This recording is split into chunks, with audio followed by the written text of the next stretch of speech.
연예가의 궁금한 이야기 풍문으로 들어오시죠. 요즘 날씨처럼 연예계에 아주 매서운 한파가 몰아닥치고 있습니다. 네, 맞습니다. 계속해서 쏟아지는 연예계의 채무 폭로로 스타들의 가정사 고백이 줄을 잇고 있는데요. 네, 그래서 오늘은 뜻하지 않게 밝혀진 스타들의 가정사에 대해서 이야기를 나눠보려고 합니다. 부친 사기 논란, 한고은과 티파니, 그동안 말할 수 없었던 눈물겨운 가정사. 제2의 전성기를 맞이한 이영자, 가족 사기를 둘러싼 진실 공방은 남편 사기 혐의로 모든 방송활동 올스톱한 김나영, 미스테리한 남편의 정체는 남편의 음주사고, 피해자들의 마음을 움직인 배우 박혜미의 대처법, 화제의 인물, 환상의 팀워크로 대박난 흥자매, 홍선영 그리고 홍진영. 풍문으로 들어쇼 지금 시작합니다. 평소 좋은 이미지를 가지고 있던 스타들이라 그런지 그 파장이 더 큰 것 같습니다. 네. 자, 배우 한고은 씨의 경우 아버지와 20년째 연을 끊고 살았다라는 충격적인 고백이 나왔더라고요. 네, 이번 사건이 좀 더 아쉬운 이유는 그 한고은 씨의 이제 아픈 가정사까지 공개됐기 때문인데요. 네. 한고은 씨 소속사에 따르면 20년 동안 아버지와 연락을 하지 않고 살았다고 해요. 근데 그 20년 사이에 아버지와의 만남이 딱 2번이 있었다고 합니다. 그게 바로 한고은 씨의 결혼식 그리고 작년에 있었던 한고은 씨 어머니의 장례식장이었다고 합니다. 아니, 20년 동안 단 2번만 봤다니 도대체 무슨 속사정이 있는 걸까요? 정말 그동안 알려지지 않았던 충격적인 사실인데요. 아버지는 2번밖에 안 봤을지 몰라도요. 아버지 때문에 보면 안 되는 사람들은 많이 봤습니다. 아버지의 채무 때문에 촬영장으로 이렇게 찾아온 채권자들한테 협박을 받기도 했었고요. 그리고 여러 번 아버지를 대신해서 채무를 변제했는데 그럼에도 불구하고 계속적으로 이런 괴롭힘을 당해왔었다고 합니다. 네, 심지어 이제 작년에 한고은 씨 어머니가 돌아가셨거든요. 그 이후에는 뭐 유산 상속 문제까지 있었다고 해요. 그래서 결국에 한고은 씨가 많은 것을 포기하고 이제 아버지와의 관계를 완전히 정리를 하고 이제 각자의 삶을 살기로 했다고 그렇게 얘기를 했습니다.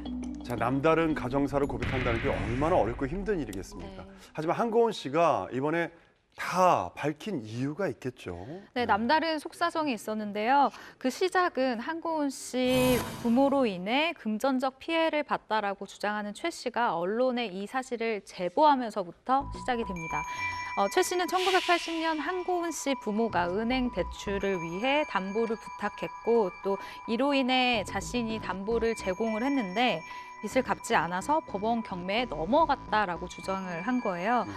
이게 처음에는 최 씨 입장에서는 뭐 당연히 갚겠지, 빌려준 건 당연히 갚겠지라고 생각을 하고 있다가 1981년 11월 달에 은행으로부터 이자를 상환하라는 독촉장을 전달받고 이후에 한고은 씨 부모를 찾았지만 이미 잠적한 상태였다면서 자신의 주장을 펼치고 있죠. 그리고 또 최 씨의 주장에 따르면은 이 한고은 씨가 서울에 있는 중학교를 이제 다닌다는 얘기를 듣고 이 수소문대 찾아가서 이 한고은 씨 어머님에게 각서를 받았다고 해요. 이때 그 한고은 씨 어머니가 이제 최 씨에게 이런 얘기를 했다고 해요. 다른 사람은 몰라도 최 씨의 돈은 갚겠다, 기다려달라라고 얘기를 했다고 해요. 근데 최 씨는 기다리다가 연락이 안 와서 찾아가 보니까 이미 미국으로 이민을 간 상태라고 해요.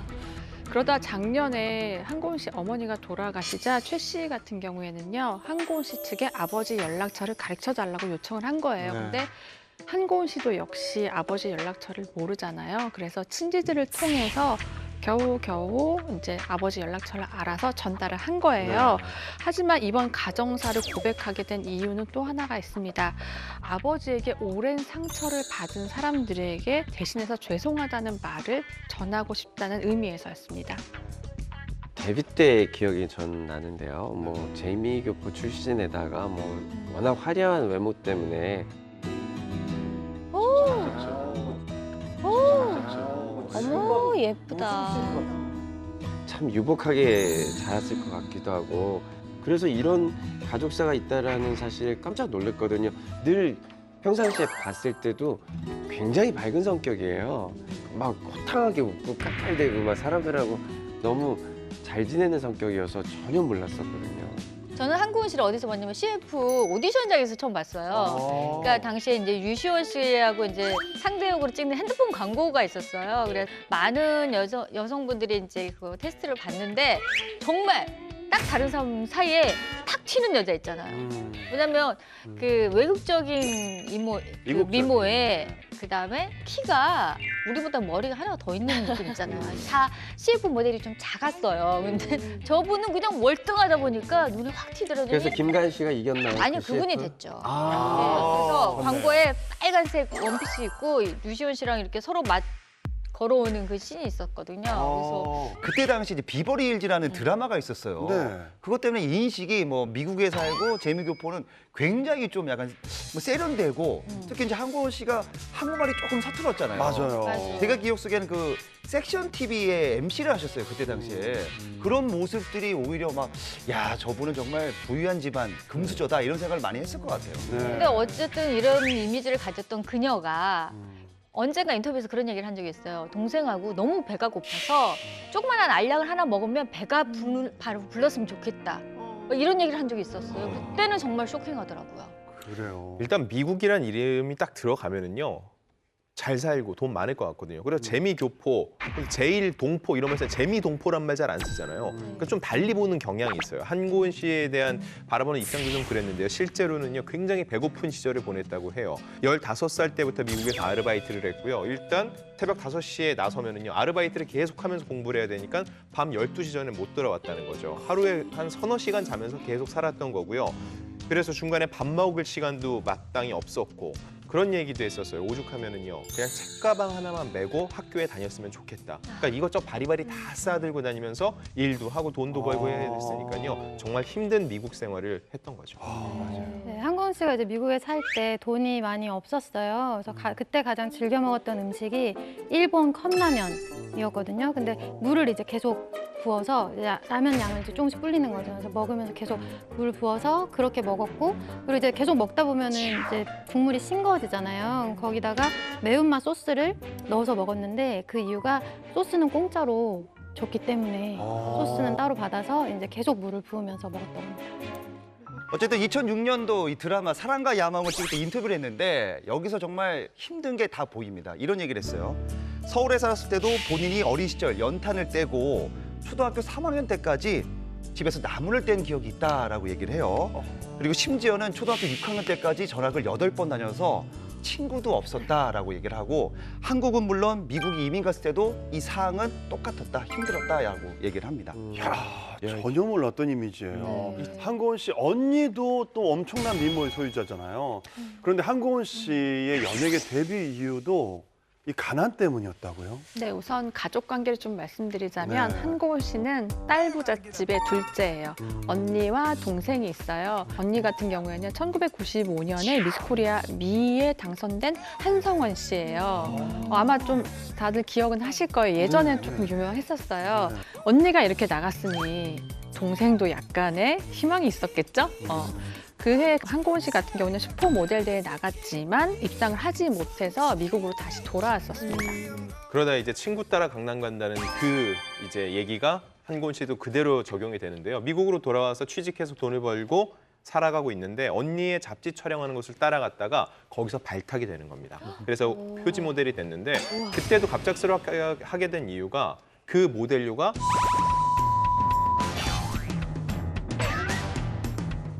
그 모델료가 300만 원이었어요.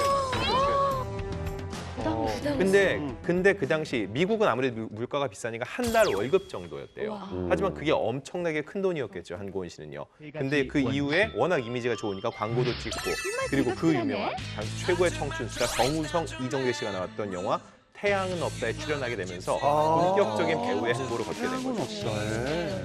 그 이번 이제 논란 이후에 한고은 씨 소속사가 밝히기를 그 한고은 씨는 학창 시절부터 아버지한테 뭐 지원을 받긴커녕 오히려 생활비를 드리면서 이렇게 좀 힘들게 살았고 생계를 책임진 가장이었다 얘기를 했거든요. 그래서 사실 이번 사건 때문에 그 한고은 씨의 잘 몰랐던 그런 가정사가 대중들에게 알려지게 된 거죠. 다른 사람들이 한고은 씨 아무것도 모르고 나무 뗐다 그러면 아 집에 벽난로 있구나 이 정도로 생각할 그런 이미지예요. 근데 밖에서 떼면 가난한 거거든요. 집안에서 떼면 부자고. 근데 한고은 씨는 전형적인 밖에서 떼는 스타일이었던 것 같은데 연예인들이 제가 볼 때요 제일 안 좋은 이미지가 뭐냐면은 좋은 이미지 나쁜 이미지가 아니라 불쌍한 이미지가 제일 안 좋아요.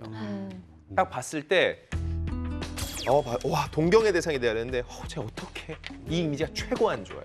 그래서 가정사를 웬만하면 공개를 안 하려고 해요. 아우 딱하다 이 얘기 안 들으려고. 임 기자 같은 경우는 드라마상에서 자기가 그 가지고 있는 이미지에 따라 거의 배역이 여러 이제 배역을 거쳐 갈 때마다 그 이미지가 거의 굳어가는 경우가 되게 많거든요. 네. 근데 한고은 씨 같은 경우는 자기 힘든 과거사가 나옴으로써 사람들이 만약에 이분이 이제 굉장히 부잣집 딸을 맡아도 앞으로는 과거에 이랬지라는 부분이 어느 정도 베이스로 깔고 가는 순간부터는 연기자 입장에서 굉장히 그게 마이너스가 돼요. 그래서 많은 연예인들이 얘기하고 싶어도 내가 어렸을 때 이렇게 힘들었고 그런 거는 얘기가 껄끄러지는 부분인 거죠. 근데 한고은 씨가 지금 내가 이렇게 살아왔어요라고 얘기를 하는 게 아마 지금쯤은 사실은 내가 이랬어요라고 한 번은 내려놓고 싶었던 게 아니었나 싶기도 해요. 맞아요. 예.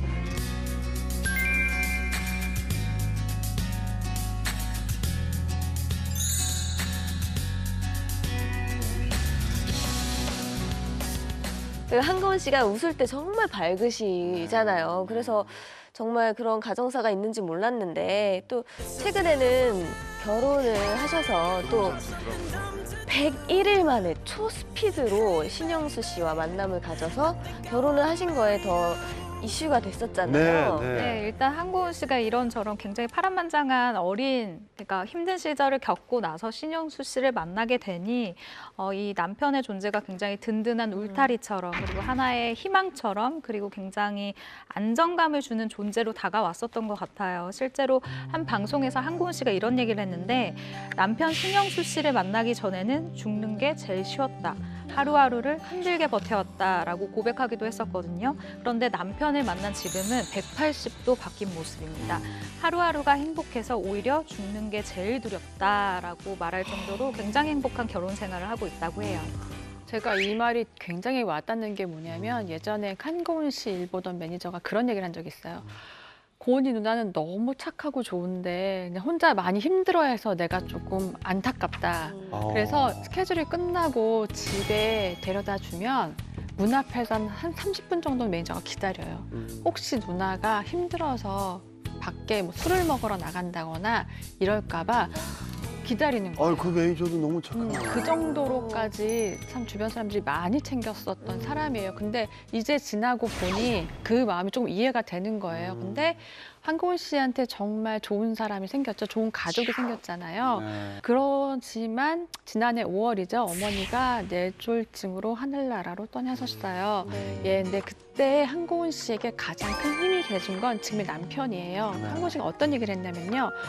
이때 관을 들어줄 사람이 필요한데 아는 사람도 없고 부탁할 사람도 없는 상황에서 신랑이 친구들에게 전화를 돌려 관을 들어줬다라고 얘기를 했었어요. 그리고 장례가 진행되는 동안 시댁 식구들이 많이 도와줬고 이게 진짜 가족이라는 생각이 들었다라는 얘기를 해요. 이건요 정말 진심에 담긴 말이고 지금의 한고은 씨를 버티게 하는 힘은 그 새로 생긴 가족, 그러니까 시댁 식구와 이제 남편인 것 같아요. 네. 저도 이제 시댁이 있잖아요. 저도 이제 시댁하고 같이 프로그램도 해봤고 네. 그래서 한고은 씨가 굉장히 시댁하고 유대관계가 좋은 모습이 이제 방송에 나왔을 때 그래도 연예인이다 보니까 방송용으로 조금은 하지 않았을까 해서 예리한 눈으로 막 쳐다봤거든요. 근데 내용을 보거나 그들이 말하는 거나 봤을 때 어떤 방송용 멘트가 아니고 그냥 일상생활인 게 눈에 보여요. 어떤 관점으로 봐도 이거는 방송용이 아니다라는 생각이 들더라고요. 그래서 부러웠어요.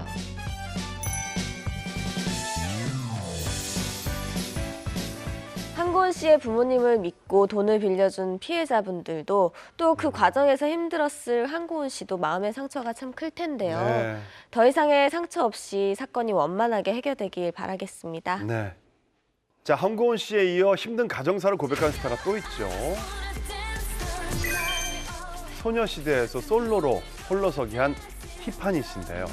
티파니 씨도 한고은 씨와 같이 이제 아버지 문제 때문에 더 이상 견딜 수 없어서 가족사를 이제 밝힌 케이스인데 티파니 씨의 글에 따르면 이렇습니다. 7년 전 각자 서로의 삶을 살기로 한 이후 아버지와 연락이 두절됐다라고 합니다. 그렇게 밝은 이미지인데 티파니 씨가 아버지와 연을 끊을 정도라면 도대체 어떤 문제가 있는 건지 궁금합니다. 네, 일단 이 채무 문제를 먼저 말씀을 드리겠는데요. 지난 2007년입니다. 그 피해자로 주장하는 김 씨가 필리핀 마닐라에서 티파니의 아버지에게 3,500만 원의 사기를 당했다고 해요. 김 씨가 이를 돌려달라고 주장을 하자 티파니의 아버지는 권총과 그리고 조직 폭력배를 동원해서 근데 권총이랑 조직 폭력배 이런 얘기는 권총 특히 이런 거는 영화에서나 나올 법한 얘기인데 그러면 혹시 그 티파니 씨 아버님이 뭐 어둠의 세계에 계셨던 건 아닌가요? 사실 굉장히 위험한 얘기인데 일단 일각의 주장으로 나온 얘기입니다. 네, 그분들의 주장인 거죠. 그렇죠. 네. 이 김 씨의 주장에 따르면은요. 일단 티파니 아버지는 한국에서 고등학교 졸업한 후에 군인이었던 아버지를 따라 미국으로 갔는데요. 그곳에서 미군의 재입대라고 선 군무원으로 근무를 했다고 해요. 이 이야기도 근데 결국은 뭐냐면 김 씨 역시 티파니 아버지가 나에게 이렇게 소개했다라고 해서 그분이 전한 얘기지 사실 여부가 100% 확인된 건 아닙니다. 네. 네. 그리고 2009년에 티파니가 한 방송에서 이런 얘기를 했거든요. 조부상을 당해서 미국에 갔다라는 얘기를 했는데 이 얘기는 뭐냐면요. 할아버지도 미국에 사셨고 네. 적어도 계속 미국 쪽에서 티파니가 부모 세대부터 생활을 해왔다는 거. 이 정도는 팩트로 확인이 되는데 네. 이 김 씨의 주장이 사실인지 그 여부는 확인된 바는 없습니다. 이번에 티파니 씨도 사과문을 올렸는데 네. 한고은 씨와 마찬가지로 아버지의 채무를 갚기도 했었다고요. 네, 맞습니다. 이 사과문을 좀 간단하게 요약을 하자면 어렸을 때 이제 아버지의 이제 여러 가지 문제 때문에 굉장히 어린 시절 힘든 시절을 보냈고 데뷔 이후에도 이제 강압적으로 이제 채무를 좀 갚아라라고 협박을 좀 받기도 했다고 해요. 심지어는 빚을 갚으라고 강압을 또 받기도 했다고 합니다. 그래서 가족의 일이라고 생각을 해서 여러 차례 금전적인 책임을 떠맡았다고 합니다. 네. 예. 우리 티파니 씨 하면 이렇게 웃는 그 있잖아요. 이렇게 안달령. 그 눈웃음 보면 이렇게 되게 밝고 항상 긍정적일 것 같고 유복한 가정에서 살았을 것 같은 그런 느낌을 줬거든요. 근데 이런 일이 있다고 생각하니까 이거 얼마나 속으로 마음에 이렇게 있잖아요. 마음에 뭔가 무거운 짐이 있는 듯 항상 그런 마음으로 살았을 것 같아서 좀 안쓰러워요 오히려. 네, 티파니 씨의 얘기를 좀 더 해드리자면요. 2004년이죠. 15살 때인 그때 LA 한인축제에 참가를 하게 돼요. 그때 갔다가 SM 엔터테인먼트에 연습생으로 들어갑니다. 연습생으로 지내는 중에 좀 돈이 필요했던 것 같아요. 그 기간 내에는 영어 과외를 했다고 해요. 네. 그래서 좀 과거 기사를 보면 그 약간 조금 이렇게 유추해 봤을 때 생활비가 넉넉하지 않았기 때문에 과외를 하지 않았을까. 근데 이 과외를 할 수 있는 환경도 저는 조금 되게 운이 좋다고 생각을 해요. 그럼요. 그러니까, 예. 생활력이 있는 거죠. 예. 근데 티파니가 한국에 오기 전인 2002년에요. 13살. 우리나라 나이로 한 초등학교 6학년 되는 나이에 어머니를 여의었습니다. 그런 상태에서 이제 발탁이 돼서 한국으로 오게 됐던 건데요. 네. 그래서 엄마에 대한 마음이 되게 남달랐어요. 근데 이 사실을 많이 알리지 않았었는데 곧 소녀시대 앨범을 보면 왜 앨범에 그게 있잖아요. Thanks to라고 해가지고 누구 감사합니다. 네, 여기 항상 엔젤맘이라고 적었어요. 천사가 된 엄마라는 얘기를 끊임없이 했던 건데 네. 알려지지 않은 상태에서 2009년에 S본부에 김정은 씨가 진행하는 초콜릿이라는 프로그램이 있었잖아요. 그때 김정은 씨가 그냥 물어봤어요. 사심 없이 물어봤겠죠. 미국에 있는 어머니가 많이 그리운가 봐요 했는데 여기서 처음으로 고백을 합니다. 어머니가 돌아가셨다는 사실을 얘기를 했고 그러면서 어머니 먼저 떠났지만은 나에게 좋은 이런 훌륭한 8명의 자매를 주셨다라고 했는데 그게 그 소녀시대 당시만 해도 9인조였거든요. 네. 이렇게 얘기를 해서 멤버들과 부둥켜 안고 울었던 그런 일화가 있습니다. 네. 항상 웃고 밝은 모습이어서 전혀 그런 생각을 못 했었는데 그러면 그 아버지와 이렇게 금이 가기 시작한 건 언제부터인가요? 네, 2011년도에 방송된 이제 스타 인생극장이라는 프로가 있었어요. 그때 이제 티파니 씨가 뭐 자기 가족이나 어린 시절에 대해서 얘기를 했거든요. 그 당시에 아빠는 일을 하면서 많이 멀어졌다. 그 아빠와 얘기를 나눈 지 오래됐다. 그렇게 고백을 했었거든요. 아빠랑 뭐 같이 시간을 보낸 게 정말 많지 않았다고 고백을 했는데 거의 이제 이때부터 연락이 끊어진 게 아닌가 이렇게 추측을 해볼 수 있고요. 뭐 또 이번 논란도 있고 하니까 이제 아버지의 채무나 이런 문제 때문에도 더 약간 그 사이에 소원해지는 데 역할을 좀 하지 않았을까 생각이 듭니다. 그럼 현재 티파니 씨는 어떻게 지내고 있나요? 네, 일단 미국에서 새로운 소속사를 만나서 뭔가 홀로서기를 열심히 준비를 하고 있는데요. 안타까운 점은 신곡 발표를 한다, 뭐 새로운 곡으로 여러분을 만난다라는 좋은 소식보다는 공식 사과문을 통해서 근황을 알리게 된 거라 티파니 씨도 좀 개인적으로 굉장히 안타까움이 클 것 같습니다. 이번엔 아예 피해자와 직접 만나 사과와 위로의 말을 건넨 스타들을 한번 알아보겠습니다. 바로 조여정 씨인데요. 역시 아버지의 채무로 인해 가정사가 알려지게 됐죠. 네, 그렇습니다. 조영 씨 아버지는 14년 전에 지인에게 3억 원을 빌리고 갚지 않고 14년 동안 지금 연락이 되지 않고 있는 상태라고 네. 합니다. 더군다나 그 조유정 씨는 이 아버지와 이 어머니, 이제 아버지의 빚 때문에 결국 이혼을 하게 됐다고 해요. 이혼 후에는 조유정 씨는 아버지와 아무런 관계도 없고 아무런 소식도 못 듣고 결국 이런 채무에 대해서 전혀 알지 못하는 상황이에요. 기사가 나가고 뭐 조여정 씨 사건이 그 일이 막 알려진 후에도 조여정 씨는 아버지하고 별 연락이 없는 걸로 돼 있나요? 조효정 씨 역시 아버지와 연락이 닿지 않고 살아간 지 꽤 오래된 거예요. 그래서 연락처를 전혀 몰랐습니다. 조효정 씨가 드라마 관련 미팅을 하던 도중에 이런 사실을 듣게 된 거예요. 그래서 급하게 소속사 대표가 그 피해자의 연락처를 수소문해서 그래서 은평구에 있는 한 카페에서 조효정 씨와 만나게 됩니다. 네. 이날 조여정 씨가 피해자 부부를 만나서요. 아버지 대신 고개를 숙여서 사과를 전했다고 하는데 그리고 갑자기 벌어진 일이라서 경황이 없어서 당장 준비할 수 있는 한 3천만 원 정도의 위로금을 먼저 드리는 걸로 약속을 했다고 합니다. 이 피해자분들도 조여정 씨에게 아버지 때문에 고생이 많다고 오히려 위로 인사를 전했다고 하는데요.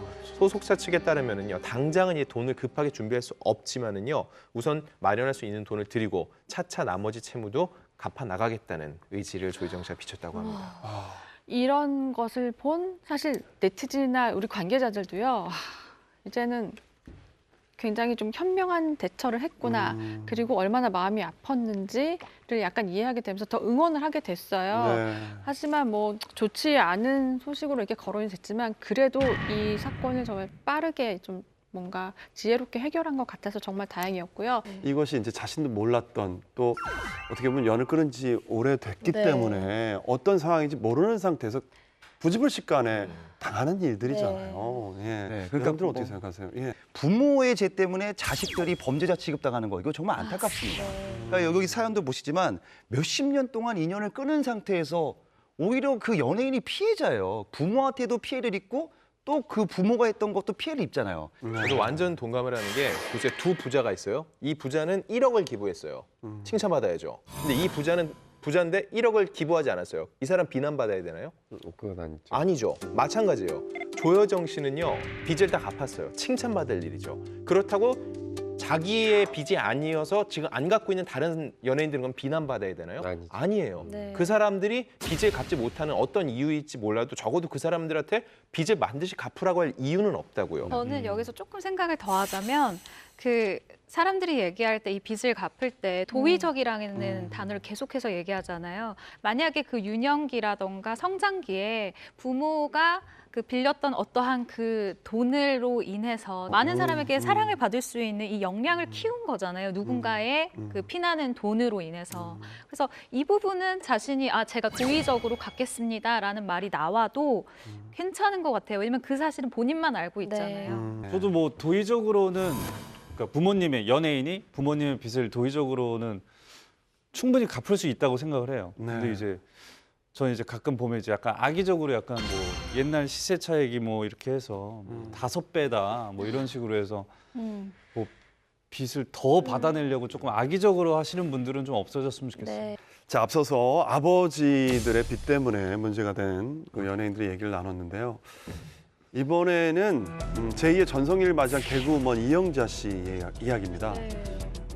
가족을 둘러싼 사기 논란의 진실 공방 지금 번지고 있죠. 그 국민청원 게시판에 글이 올라왔어요. 지난 2일에. 근데 이영자 가족에게 사기를 당했습니다. 그런 제목이었거든요. 그래서 그거를 계기로 해서 이제 이영자 씨도 이 논란에 같이 합류가 된 거죠. 사실 이영자 씨는 뭐 오래전부터 토크쇼나 이런 데서 연예계 데뷔 후에 집안을 계속 이끌어온 실질적인 가장 역할을 한 걸로 얘기를 많이 하셨잖아요. 예. 일단 아버지는 뱃일을 하셨고요.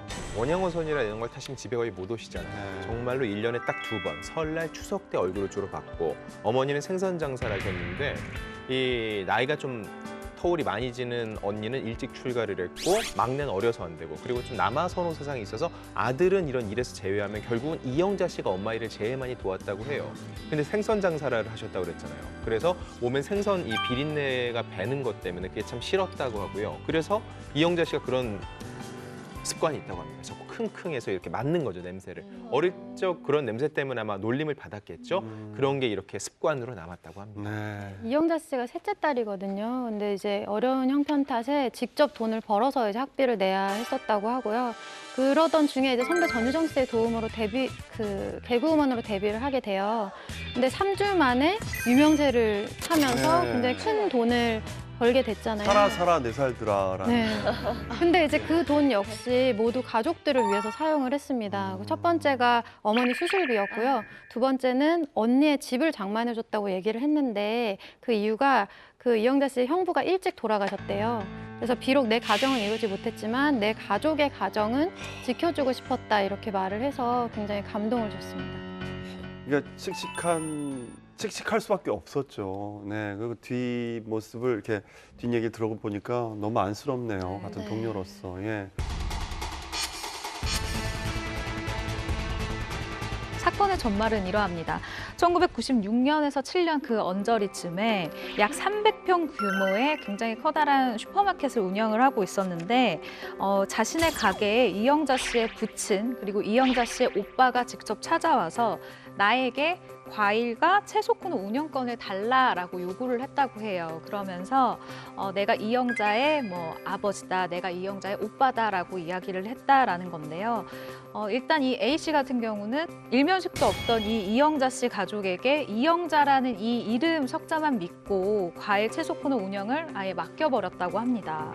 그런데 이 과정에서 이영자 씨의 오빠가 1억 원을 빌려가게 됐는데 갚지 않고 도주를 했다라는 것이 이 A 씨의 주장입니다.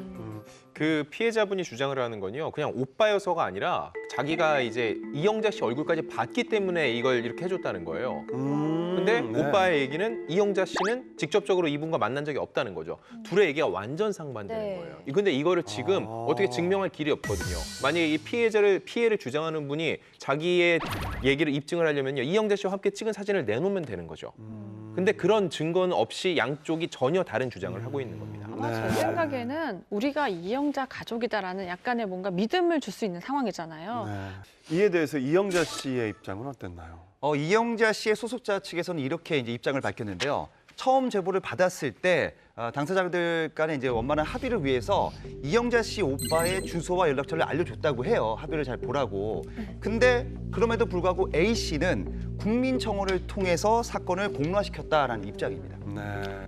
이제는 분위기가 막 무조건 기자분들한테 무슨 청원회도 하는 것 같은데 네. 그렇게 하는 청원 분위기 게시판 자체가 저는 잘못됐다고 봐요. 내가 거의 올리면서 기사화가 되기 시작하잖아요. 그러니까. 근데 그거 요즘 이제 개정하려고 한다고 하더라고요. 그 게시글을 올릴 때 바로 이렇게 오픈해서 하는 게 아니라 예, 그리고 이영자 씨 오빠는 한 매체와의 인터뷰에서 이영자 씨가 A를 만난 사실조차 없었다라고 또 얘기를 해서요. 예, 굉장히 조금 또 얘기가 좀 더 커졌죠. 오빠가 매체 인터뷰에서 이 피해자 A 씨와 이영자 씨가 만난 사실이 없다라고 인터뷰를 하셨다고요? 네. 오빠가.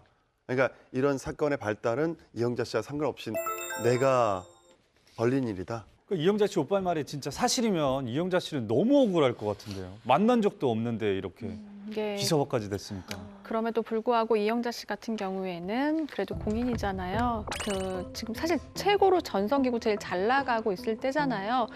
아마 그 책임감과 그 무게가 있었을 것 같은데요. 바로 또 자신의 입장을 밝힙니다. 해당 사안이 원만히 해결될 수 있도록 살피며 더는 피해가 가지 않도록 도의적인 책임을 다하겠다고 전했는데요. 이것도 역시나 조금 아픈 가족사이기도 하고 이영자 씨가 조금 성숙한 대처를 좀 빠르게 하지 않았나라는 생각이 좀 듭니다. 울그락불그란 몸매와는 달리 마블리라는 별명으로 사랑을 받고 있는 전성기인 배우 마동석 씨도 아버지 문제가 불거졌는데 네. 대체 어떻게 된 일인가요? 마동석 씨의 이제 부친이죠. 이 씨가 김 씨의 노후자금 5억 원을 이제 편취했다는 의혹이 있는데요. 이 참고로 마동석 씨의 성씨는 이 씨입니다. 이동석이에요. 네. 김 씨의 주장에 따르면요. 고교 시절 인연이 있었던 이 마동석 씨 부친이죠. 이 씨를 만나서 2010년도에 다시 만나게 됐는데 그 이후 김 씨에게 접근을 해서 노후자금과 집 담보대출을 날렸다라고 주장을 하고 있습니다. 근데 고소 당시에 어떤 입금증이나 증거가 하나도 없는 거예요. 그래서 전체 이제 5억이라고 하셨는데 그 중에 3억은 실제 뭐 사기 그 제가 인정이 돼가지고 1심과 2심에서 징역 2년 6개월이 나왔거든요. 근데 아버님이 워낙 고령이셔서 80대시거든요. 그러다 보니까 이제 집행유예로 이제 결론이 나게 됐죠. 그래요. 예, 이에 대한 마동석 씨의 입장은 어땠나요? 네, 마동석 씨 측도 발빠르게 대응을 했는데요. 마동석 씨 측 같은 경우에는 그 돈이 부친이 그 사업상 투자 목적으로 받은 돈이며 법원 판결에 따라 변제했다고 밝혔습니다. 현재 마동석 씨 측은요, 그 법원에 2억 원의 공탁금을 걸어놓은 상태인데요. 법원 역시 피고인인 마동석 씨 측이 공탁을 한 이상 피고인이 피해액 중 일부를 변제한 것이라고 판단을 해서 이 같은 판결을 내렸다고 합니다. 마동석 씨 측에서 입장 발표를 하자마자 상대 측 역시 반박을 했다고요. 네. 네, 이게 한 매체와의 인터뷰에서 어떤 얘기를 했냐면요. 이 사건이 사업 중에 벌어진 실수. 왜냐면 사업은 잘 될 수도 있고 안 될 수도 있고 그러니까요. 근데 그게 아니라 고의적인 사기 사건이었다고 주장을 하고 있고요. 돈을 다 갚았다는 것도 사실이 아니라고 반박을 했거든요. 그러면서 진심 어린 사과를 원한다고 얘기를 했습니다.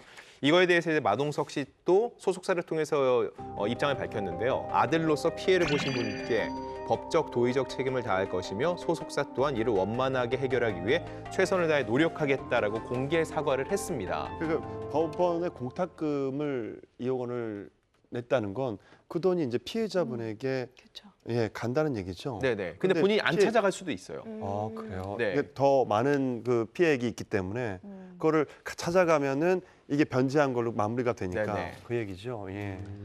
아니 그런데 연예계에 이런 일들이 왜 한꺼번에 이렇게 갑자기 터지는 걸까요?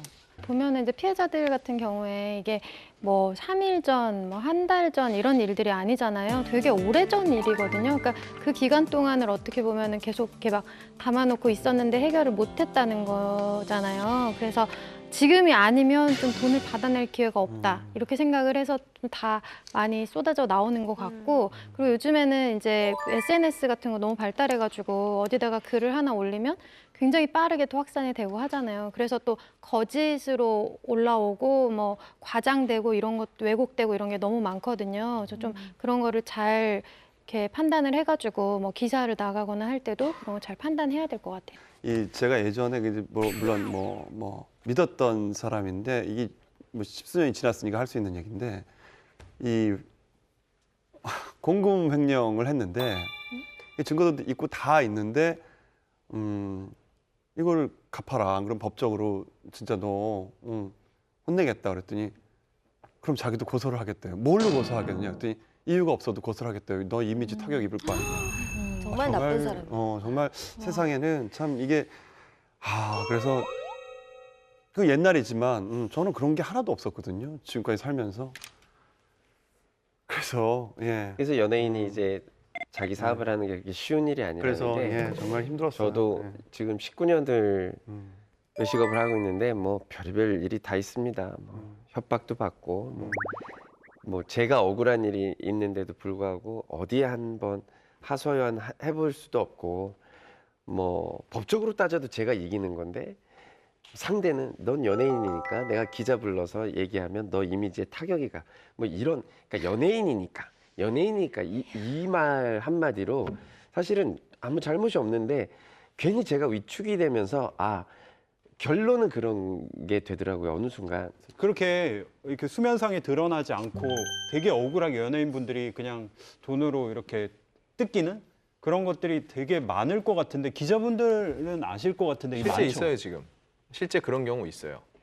기사가 되지 않고 협박만으로도. 협박이 아니더라도 실질적으로 그런 게 있어서 이게 합의가 안 돼가지고서는 결국은 기사가 난 경우도 있는데 기사가 되지 않고 그냥 자기들끼리 어느 정도 적정선에서 주고 해결하는 경우가 지금 계속 진행이 되고 있습니다. 나의 가족사를 어쩔 수 없이 공개해야 되는 날이 온다면 박하나 씨는 어떻게 대처하시겠어요?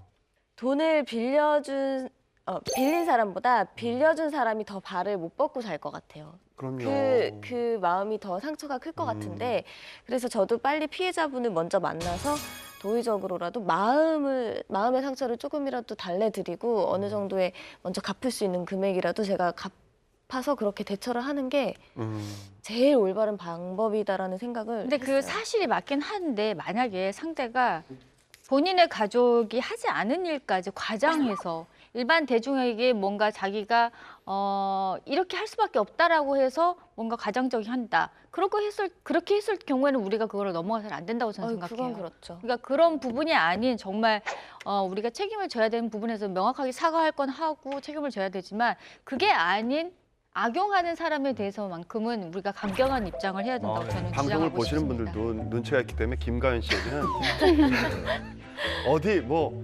네. 찔러도 피 한 방울 안 나오시는 예, 기다리고 있겠습니다. 절대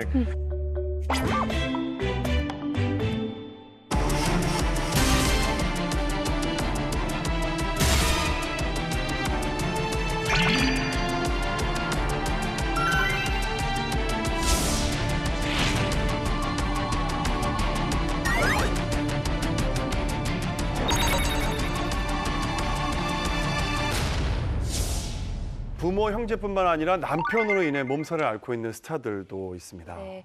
견미리 씨가 주식 부자로 화제를 모았지만 또 남편의 주식 문제로 최근 뜨거운 논란이 휩싸였다고 하는데 어떤 사연인가요?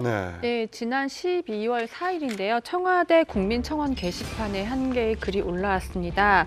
남편의 주가 조작 혐의를 모른 척하는 견미리 씨가 방송에 나오는 게 불편하다라는 내용이었는데요. 국민청원 게시판에는 그 견미리 씨의 그 방송 퇴출 관련 글이 계속 올라오고 있는 상황입니다. 네.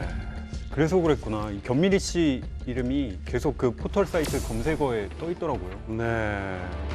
견미리 씨 남편이 주가 조작의 혐의로 실형을 선고받았다는데 정확히 무슨 일이죠? 네, 견미리 씨의 남편이 한 코스닥 상장사의 이사인데요. 지난 2014년 1월 11월부터 2016년 2월까지 주가를 조작해서 약 20억 원 정도의 부당이익을 챙긴 그런 혐의를 받고 있습니다. 이걸로 재판에 넘겨졌는데요. 지난 11월이었죠. 그때 자본시장과 금융투자업에 관한 법률 위반 혐의로 징역 4년에 벌금 25억 원의 실형을 선고받았습니다. 네. 이번 사건에 견미리 씨도 관련이 있다는 건가요? 네, 그렇지는 않고요. 이제 견미리 씨가 남편과 주가 조작을 공모했다는 증거가 없고 또 방조한 것이 아니기 때문에 사실은 견미리 씨한테 그 법적인 책임은 없습니다. 근데 다만 이제 일부에서는 뭐 견미리 씨도 아내기 때문에 조금 도의적인 책임이 있지 않냐 하는 의견이 있고 또 남편이라는 이유로 같이 지탄을 받는 게 부당하다 이렇게 얘기를 하는 분들도 많은 상황입니다. 그런데 다른 스타들보다 유독 견미리 씨에게 방송 하차를 주장하는 이유가 뭘까요? 일단 견미리 씨 남편이 주가 조작을 한 게 이번이 처음이 아니기 때문입니다. 사실 견미리 씨 남편은 의류업체에 주가를 부풀리면서 시세 차익을 이제 챙기다가 2011년에 징역 3년형을 선고받고 2014년에 출소를 한 그런 전적이 있어요. 즉 이번이 동종전가가 두 차례인데다가 누번 기간에 일어난 일이라 여론이 더욱 거셉니다. 그러니까 첫 번째 주가 조작을 했을 때 견미리 씨가 이제 참고인 자격으로 거기 조사를 받았거든요. 그때 공식 입장을 발표하시는데 그걸 찾아보니까 일단 본인은 대주주고 경영에는 전혀 참여를 안 했다고 말씀을 하셨고요. 그리고 그 기간 동안에 주가가 계속 이제 오르락 내리락 하잖아요. 근데 그때 뭐 시세 차익을 실현할 기회들이 많았음에도 불구하고 단 한 주도 팔지를 않으셨다는 거예요. 그런 식으로 이제 입장 표명을 하셨죠.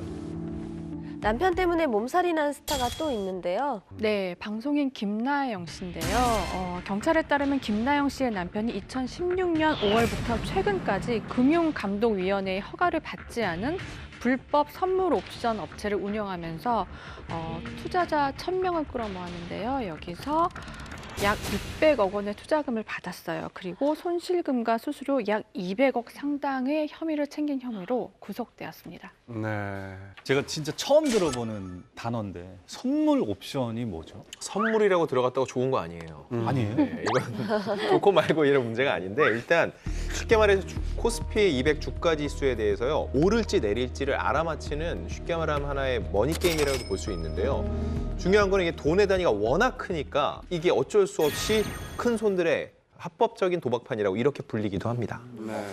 불법 선물 옵션 업체를 운영했다고 되어 있는데 합법적인 거하고 어떻게 다른 건가요? 그러니까 선물 옵션 거래가 합법이 되려면요. 일단 증거금이 있어야 됩니다. 그러니까 어느 정도 내가 이거를 보증을 해주는 거나 마찬가지 돈을 걸어야 돼요. 어떤 뭐 갑자기 떨어지거나 했을 때 그걸로 이제 메꿔야 되니까 그게 기본적으로 1,800만 원에서 3,000만 원 정도 되거든요. 그리고 그 돈이 있다고 또 되는 게 아니라 그 사전 교육도 받아야 되고 모의 투자 과정도 거쳐야 되거든요. 근데 김나영 씨 남편 같은 경우에는 이렇게 자기가 그걸 운영을 하면서 투자자들한테 그런 증거금 30에서 50만 원만 내면은 할 수 있게 해준다 해가지고 이제 투자자들 1,000여 명 정도 모은 거죠. 그래서 이렇게 이 조건을 갖추지 않고 하게 되면은 말 그대로 도박이에요. 일단 김나영 씨의 남편 측은요. 변호사를 통해서 선물 옵션 업체를 차린 것에 대해서는 인정을 하지만요. 이 부당이익 200억 원 이거에 대해서는 이거보다 적은 액수라고 반박을 하고 있습니다. 이 200억 원이라는 게요. 사람들이 일반적으로 그 사람이 도박을 10억 했다 하면 그 사람이 한 판에 10억을 걸었다고 생각하는데 그거 절대 아닙니다. 기간과 횟수가 중요하거든요. 10만 원짜리를요. 이 사람이 10,000번 해서 그럼 억대 도박판이 되는 거예요. 본인은 10만 원짜리만 했다고 해도. 마찬가지로 이 200억도 어느 정도의 규모에서 200억이 산정된 건지 모르겠지만 적어도 이쪽은 그거보다는 적다라고 해서 아마 다툼이 좀 있는 소지인데 이런 걸 다 떠나서 김나영 씨 같은 경우는요. 구속된 남편의 논란과 관련해서 급히 빠른 사과를 했습니다. 네. 김나영 씨가 2015년에 그 제주도에서 스몰 웨딩을 올려서 굉장히 화제가 됐었잖아요. 저도 그때 그 웨딩 사진을 봤었는데 굉장히 행복해 보였거든요. 네, 그때 친구 10명만 딱 초대를 해서 정말 스몰 웨딩이었거든요. 근데 부모님은 따로 보고 이제 친구들이랑 또 따로 결혼식을 한 건데요. 그 제주도 결혼식도 비공개로 진행이 돼서 남편에 대한 게 거의 알려진 게 없었어요. 근데 이제 소속사에서는 연예인이 아닌 신랑을 좀 배려를 해서 그런 뭐 나이나 직업 같은 그런 인적 사항을 일체 공개를 하지 않을 테니까 좀 양해를 해달라 이렇게 얘기를 했었습니다. 네. 이 결혼 기사요. 제가 썼었거든요. 근데 그래요? 결혼식 당일날 썼어요. 제가 제보를 바로 직전에 받고 근데 남편 신상이 정말로 전혀 포착이 안 되는 거예요. 제가 볼 땐 소속사는 어떻게 알았어요라고 저한테 물어봤는데 소속사도 모르는 눈치였어요. 저도 주변에서 한 제보를 받았어요. 결혼식이 지나고 한 일주일 정도 안 됐을 때였는데 너무 짧은 제보라 제가 쓰지를 못했는데 스몰 웨딩을 할 수밖에 없었다. 마치 그 김나영 씨의 남편이 하는 일을 검은 돈을 만지기 때문에 신상을 공개할 수 없어서 제주도에 내려가서 정말 소규모의 스몰 웨딩을 올린 것이다라는 제보가 왔었어요. 근데 이것에 대한 신빙성을 제가 확인할 수 있는 증거라던가 뭐 제보자가 직접 만날 수 있는 길이 없었기 때문에 이걸 기사화하지 않았던 현장 일이 있었고요. 그만큼 김나영 씨가 남편을 만나게 된 계기도 사뭇 특이합니다. 김나영 씨가 미용실에서 이제 머리를 하고 나서 미용실 밖으로 막 굉장히 발랄하게 뛰어나갔는데 그 김나영 씨 남편이 마침 그 앞에 있었던 거예요. 근데 김나영 씨가 그때 자신은 기억이 안 나는데 남편을 보고 웃었다라고 남편이 기억을 하고 있대요. 그래서 그 모습을 보고 현재의 남편이 반했다라고 하는데 그 뒤에 김나영 씨 남편이 혹시라도 김나영 씨를 만날 수 있을까 싶어서 연락처를 좀 알고 싶다라는 이런 일념 하나로 여기저기 지인을 거쳐서 수소문 끝에 김나영 씨를 만나게 됐고 또 결혼을 하게 됐다라고 저는 들었습니다. 그래도 김나영 씨 남편에 대해서 좀 알려진 정보 같은 거 더 없을까요? 뭐 일단 알려진 정보는 이겁니다. 일단 김나영 씨보다 10살 많은 71년생으로 알려졌고 네. 금융권에 종사하는 사람이다라고만 알려졌어요.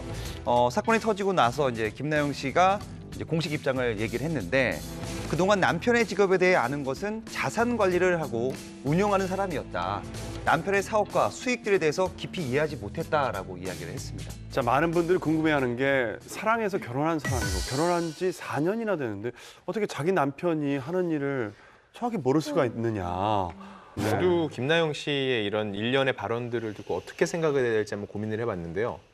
전 모를 수 있다고 생각해요. 네. 모를 수 있다고 생각해요. 저도 이제 매일 늦게 들어가면 도대체 와이프가 뭐 하고 다니는 거야 이게 하거든요. 근데 이런 걸 떠나서 그건 아유, 의심하기엔 너무 드러나 있는 직업인데. 뭐 하시죠? 아니 거의 새벽에 매일 나와서 회사 생활 하시는 분인데 기자 생활 하시는 분인데 이것도 사실 오늘도 일과를 다 새벽에 일어나가지고 하고 나서 방송하러 오신 거잖아요. 그래서 네. 근데 그건 것 그래도 같아요. 오시네요. 정확히 제가 여기 와서 뭘 하는지는 몰라요. 근데 중요한 건 뭐냐? 기자예요. 그냥 가끔 방송 아르바이트도 해요. 이 정도는 얘기할 수 있거든요. 네. 박수홍 씨가 여기 와서 정확히 와서 어떻게 분장을 받고 대본을 어떻게 받고 어떤 식으로 녹화를 하는지 모를 수 있어요. 하지만 남편 뭐예요? 했을 때 방송인이요.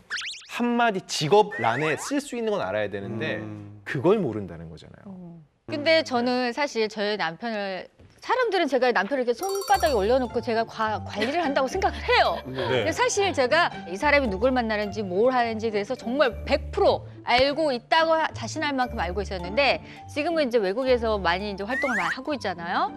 그러면 지금 근래에는 우리 남편이 누구랑 같이 게임장에 가는지 누구랑 같이 플레이를 하는지 어디서 먹는지 잘 몰라요, 사실은. 그러면 남편이 알아서 뭐 어디 파이널 진출했다 그러면 자기가 사진 찍어서 밤늦게 온다든가 그렇게 소식을 할 뿐이지 그의 전문성에 대해서 내가 의심하지 않고 그냥 터치를 안 하는 것뿐이잖아요. 그러다 보면 아마 김나영 씨도 그가 뭐 펀드 매니저는 아닐지언정 뭔가 어떤 사업체를 가지고 있고 금융에 관련해서 하고 있는데 내가 알고 싶지 않은 분야이면 저 같으면 안 물어볼 것 같아요. 저는 상상이 좀 안 가요. 네? 그러니까 저는 학생들한테 얘기하는 것 중에 하나가 공부보다 더 중요한 게 결혼이라는 얘기를 가끔 하거든요. 동의하시나요? 맞습니다. 아, 네, 맞다고 하셨어요. 결혼도 안 했는데. 그러니까 왜냐하면 우리가 뭐 이런 펜 하나를 고를 때도 이게 뭐 잘 나오는지 뭐 어디서 만들었는지 메이커는 뭔지 이렇게 고민하는데 학생들이 뭐 결혼에 대해 얘기하는 거 보면은 거의 고민도 안 하고 짬뽕 먹을지 짜장 먹을지 고민도 안 하고 그냥 이렇게 하는 경우가 있는 것 같아서 학생들한테 저는 그 얘기를 많이 해주는 편이긴 해요. 잘 알아봐야 된다. 그래서 굉장히 결혼 선택을 잘했다. 이렇게 생각합니다. 저야 만족하십니까? 너무 행복하죠. 가끔 이렇게 후배니까 굉장히 뭐 1년 차이만 나도 엄청 깍듯하거든요. 근데 결혼하고 났더니 그런 모습을 하나 찾아볼 수가 없어요. 지금 그러니까 선택을 잘못했다. 아니요, 저는 행복해요. 행복하시니까. 아, 너무 착해요. 네.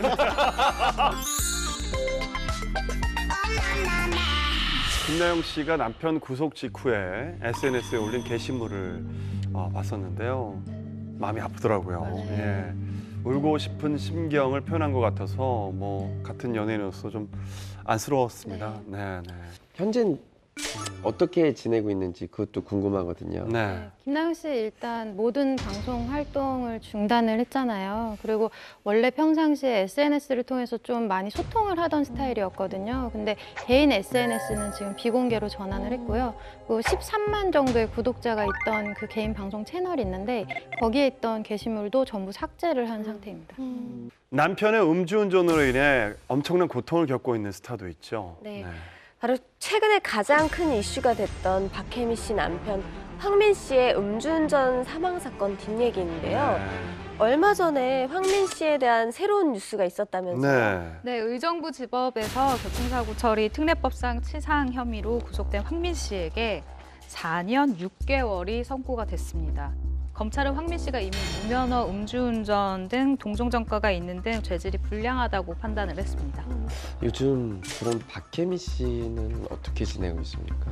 네, 아마 가장 힘든 시간을 보낸 사람 중 한 명이라고 생각하는데요. 남편 황 씨의 음주운전 사고 후 직후에는 바로 이제 활동을 중단했었어요. 뭔가 할 수가 없는 상황이었는데 약간 냉정하게 약간 생각할 시간을 좀 가졌거든요. 이후에 뮤지컬 무대로 다시 복귀를 했습니다. 그리고 나서 인터뷰를 통해서 복귀 이유와 심경을 밝혔는데요. 좀 말씀드릴게요. 괴롭고 힘든 힘든 상황이지만 더는 뮤지컬 제작사와 투자사 동료 배우들이 피해를 보는 것을 지켜볼 수 없고 관객과의 약속도 어길 수 없다. 절망적인 상황 속에서도 무대에 올라 춤추고 노래해야 하는 것이 배우의 숙명이자 책임이라며 돈을 위한 것은 아니다. 출연료는 전액 기부하겠다라고 밝혔는데요. 현재 12월 앙코르 공연에도 계속 참여하고 있다고 합니다. 오늘 이렇게 배우자의 잘못에 대해 얘기를 나눠보고 있는데 네. 배우자의 잘못 어디까지 용서할 수 있을까요? 혹시 유소영 씨는? 도덕적인 부분에서 잘못을 했다면 그건 전 용서가 안 될 것 같은데 일단 한 번은 타일르겠죠. 한 번 잘못을 했으면 이거는 안 될 것 같고 하지 말아라 라고 했는데 황민 씨? 몇 번 전적이 있잖아요. 그래서 저는 만약 이런 상황이라면 저는 좀 크게 혼을 내지 않을까. 이런 일이 일어나기 전에. 네. 뭐 최악의 상황은 이혼이라도. 네. 저는 기준이 아이들일 것 같아요.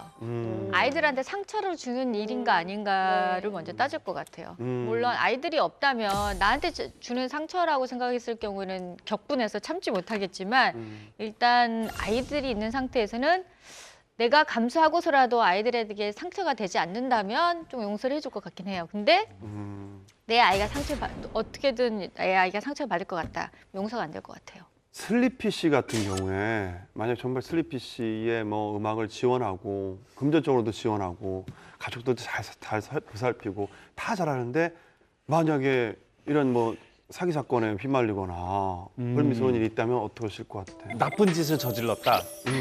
나한테 너무나 잘하는데 가정적으로 너무 잘하는데. 박혜미 씨처럼 할 것 같아요. 그러니까 벌은 받아야 되는 거고. 근데 또 감싸줄 수 있는 사람은 나밖에 없다고 생각이 들 것 같기도 하고. 근데 당연히 벌은 받아야 될 거고. 네. 근데 이게 당해보지 않고서는 상상할 수 없을 것 같아요. 쉽게 말을 할 수가 없네요.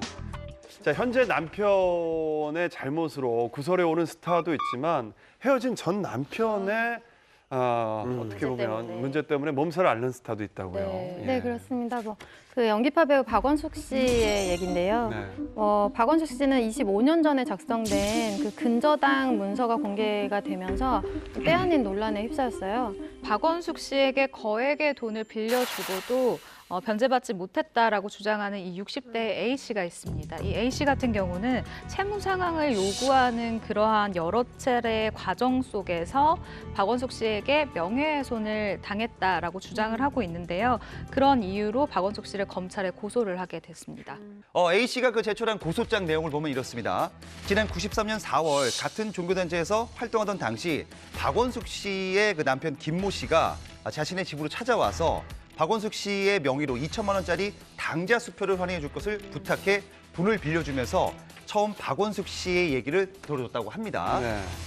며칠 후 이제 박원숙 씨와 이제 박원숙 씨의 남편 김 씨가 함께 A 씨의 집을 찾아왔고 이때 박원숙 씨가 고금리로 돈을 빌리면서 수표를 발행했는데 회사가 부도날 위기에 처하니까 이 채권자들이 돈을 안 갚으면 신문 방송에 알리겠다, 고소하겠다라고 했다고 합니다. 이런 사실이 언론에 보도되면 연예인 생활을 할 수 없으니까 제발 살려달라라고 울면서 애원을 했다고 합니다. 네. 근데 문제는 이 피해자라고 주장하는 A 씨가 박원숙 씨를 명예훼손으로 고소한 거잖아요. 네. 왜 자신의 명예가 훼손됐다고 생각하시는 건가요? 네, 이제 고소장에서 이 같은 사실을 자세히 설명하는데요. A 씨 같은 경우에는요, 그러니까 박원숙 씨가 1억 8천만 원을 빌리면서 자신의 주택에 근저당권까지 설정을 해줬다고 해요. 그런데 자기는 이만큼 최선을 다했는데 공공연하게 여러 사람들 앞에서 사문서를 위조해 근저당권 등기를 경로했다. 이건 바로 완료의 의미거든요.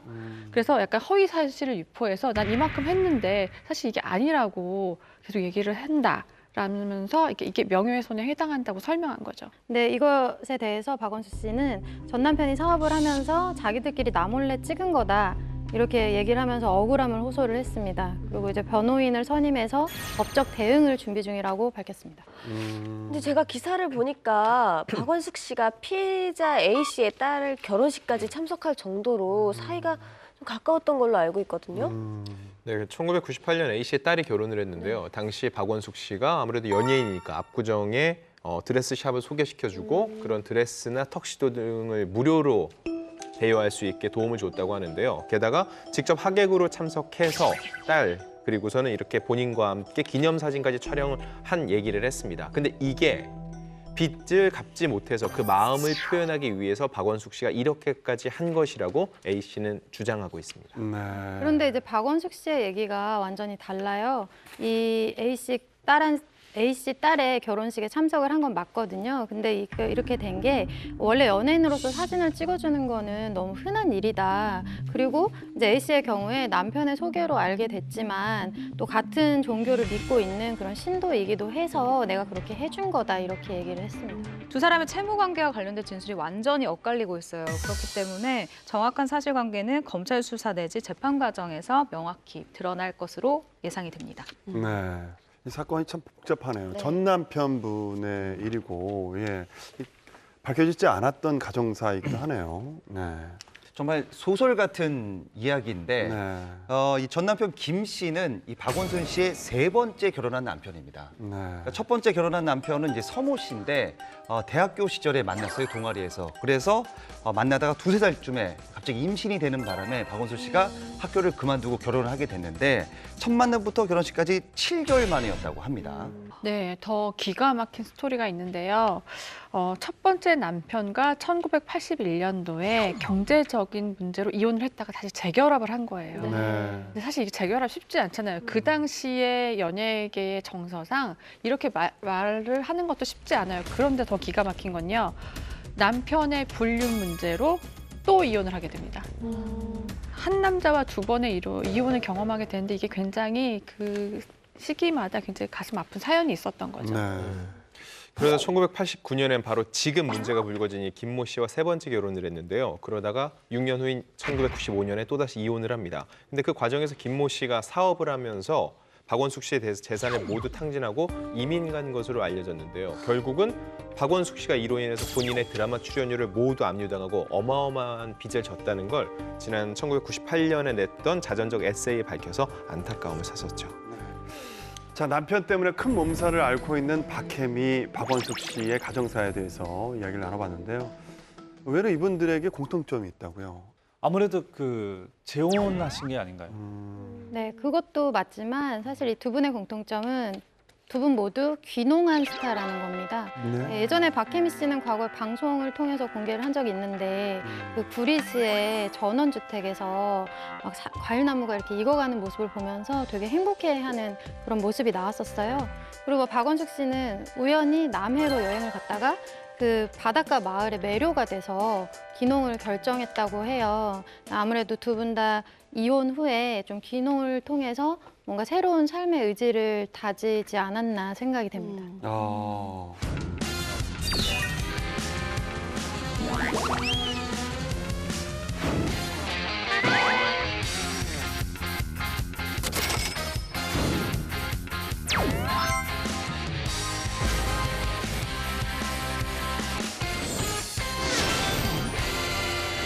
숨기고 싶었던 가정사나 과거 일들이 가족 때문에 들춰지는 건 네. 정말 가슴이 아픈 일인데 반대로 가족 덕분에 빛을 본 스타들이 있다고요. 네, 네. 대표적으로 제가 있죠, 또. 맞아요. 네.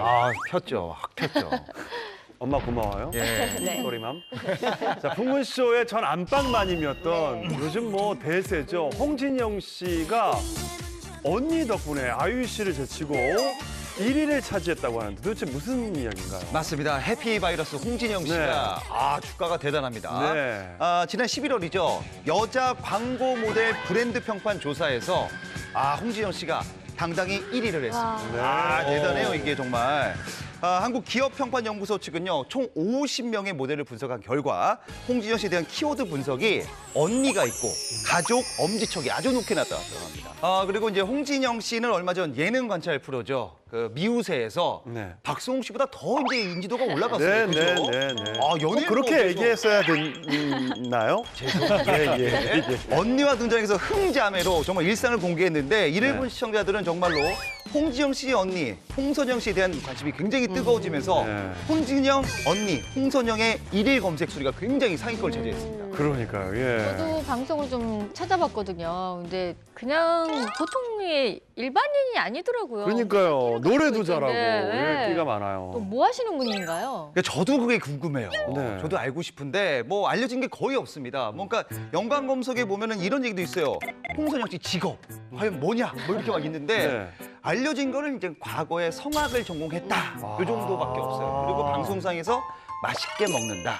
제가 보니까 평소 하고 다니는 화장이나 그 히피펌 헤어스타일 이런 게 약간은 외국 냄새가 나거든요. 슬리피 씨 보시기에 어떻습니까? 뭐 약간 힙합스럽지 않습니까? 저도 봤는데 아이템들이 힙합 스웩이 좀 있어요. 힙스가 좀 있습니다. 힙합 스웩이 힙스라 그래요, 있는데. 그걸. 예, 예. 근데 제 주변에서도 네. 또 본 적은 없다고 해요. 지금 신비주의 전략이 거의 10분의 10급이 아닌가. 소울이 있어요, 소울이. 예. 홍선영 씨에 대해서 아무래도 기자분들은 조금 아실 것 그러니까요, 같은데 사실 예. 혹시 아는 게 있으시면 조금만 예. 알려주실 수 없을까요? 혹시 기자님들이 알고 제가 계시나요? 예. 그 아는 홍진영 씨랑 같이 사업 파트너 하시는 대표님이 이제 좀 가끔 얘기를 해주세요. 네. 근데 그 가족이 원래 조금 유쾌하대요, 굉장히. 음. 그게 결코 이게 방송에서 짜여진 게 아니라 진짜 실제 모습이라고 하더라고요. 그리고 정말 홍선영 씨 같은 경우에는 본인은 진짜 일반인이잖아요. 근데 조금 이 출연하기까지 정말 고민을 많이 했는데 사실 트레이닝이 좀 된 사람입니다. 왜냐하면 예. 홍진영 씨가 유튜브를 하고 있잖아요. 예. 그게 간혹 등장을 했어요. 안 하진 않았어요. 그래서 기본적으로 홍진영 언니에 대해서 궁금증이 예전부터 사실 조금 있었어요. 근데 결국은 밝혀지지 않았는데 과거 성악을 전공했다는 것 외에는 사실 알려진 게 없긴 해요. 많은 사람들이 얘기를 합니다. 제2의 노사연, 노사봉 탄생을 했다고. 여기에 홍은 사람 최소한 70년대생. 노사봉 씨를 안다는 거. 자, 여러분들은 어떻게 생각하세요? 우리 홍선영 씨의 매력. 한번 뵙고 싶어요. 예. 요리를 하는 거를 봤는데 너무 반했어요. 제가 집에서 요리하는 모습을 못 봐가지고 요리를 되게 잘하시더라고요. 그 홍선영 씨 SNS를 봤는데 네. 먹는 사진이 좀 많더라고요. 그 먹는 모습이 되게 귀엽고 막 사랑스럽다고 생각했어요, 저는. 그리고 좀 홍선영 씨 같은 경우는 음식 앞에서 굉장히 확고한 철학을 갖고 있는 분인 것 같아요. 그리고 좀 홍진영 씨가 옆에 잔소리를 하잖아요. 언니 살 빼, 언니 탄산 음료 그만 먹어 이렇게 얘기를 하는데 그때 이제 명언을 남기는데 탄산은 숨 쉬라고 먹는 거야 뭐 이런 얘기를 하거든요. 숨 쉬라고? 네, 먹다가 숨잘 먹다가 쉬라고 잠깐 숨 돌리는 타이밍에 탄산 숨 못 쉬면 어떡하냐고. 되게 네티즌들이 이거는 먹언이다 뭐 이렇게 얘기를 하면서 굉장히 홍선영 씨를 좋아하고 있어요. 지금. 여러분들 또 먹언 중에 기억에 남는 게 있으세요? 나는 엄마 입장에서 네. 줄 때 먹어라. 줄 때 먹어라. 줄 때 먹어라. 그 유명한 거 있잖아요, 그거. 맛있게 먹으면 살 안 쪄. 뭐 이런 맛있게 그게 아니야? 맛있게 먹으면 0칼로리. 맛있으면 0칼로리. 이제 거의 먹방계의 먹개비죠. 문세윤 씨가 네. 항상 그런 얘기를 해요. 탕수육을 찍어 먹어 아니면 부어 먹어 이 얘기를 할 때 이 얘기를 하더라고. 명언입니다. 네. 그럴 시간에 처먹어라고. 그런 생각도 하지 말고 하나를 더 먹어. 맞네. 상상도 하지 왜 말고. 고민을 하느냐. 시간이 느낌대로. 없다. 나왔는데. 홍선영 씨가 과거 성악을 전공해서 그런지 홍진영 씨 못지않은 노래 화음이 대단해요. 이건 가수예요. 예. 얼마 전 홍자매가 함께 라이브 방송을 진행한 영상을 공개해서 화제를 모았는데요. 네. 엄청난 찰떡궁합을 보여주는 거예요. 그래서 네티즌들이 엄청난 찬사를 했다고 해요. 날이 온답니다. 선남이란가 그런 거래요. 자매라서 그런지 노래 잘하는 것도 똑 닮았네요. 내 형제나 자매 이건 나랑 많이 닮았다 이런 게 있나요, 여러분들? 저희 딸 둘이잖아요. 둘이 나이 차이가 19년이잖아요. 네. 자는 게 똑같아. 침대가 헤드가 이렇게 있으면 항상 이렇게 가로로 자는단 말이에요. 희한하다. 되게 신기한 것 같아요. 아무리 이렇게 갖다 놔도 다시 이렇게 와 있어요. 제가 그랬거든요. 근데 제가 듣기로는 강성태 씨 동생분도 강성태 씨처럼 공부를 잘하신다고 들었거든요. 서울대 출신이시죠? 네. 예. 서울대. 제 동생이 아마 저보다 더 잘했던 것 같아요. 잘했죠. 저보다 잘했죠.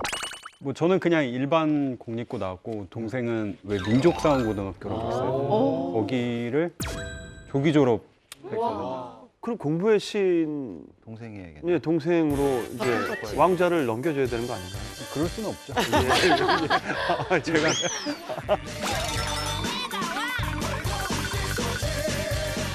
홍진영 씨가 굉장히 흥이 넘치잖아요. 그러다 보니까 너무 오바해서 방송에서 일부러 한 게 아닌가 이렇게 착각을 할 수도 있는데 집안이 집안 자체가 흥이 많고 원래 일상생활이 이렇게 털털하고 쾌활하고 하다라는 걸 보여주게 되니까 저는 오히려 굉장히 좋은 시너지 효과가 있는 것 같아요. 어쨌든 이렇게 가족 덕에 빛을 본 스타 또 누가 있을까요? 사랑스런 아이들 때문에 덕을 본 제2의 전성기를 구가했던 분이시죠.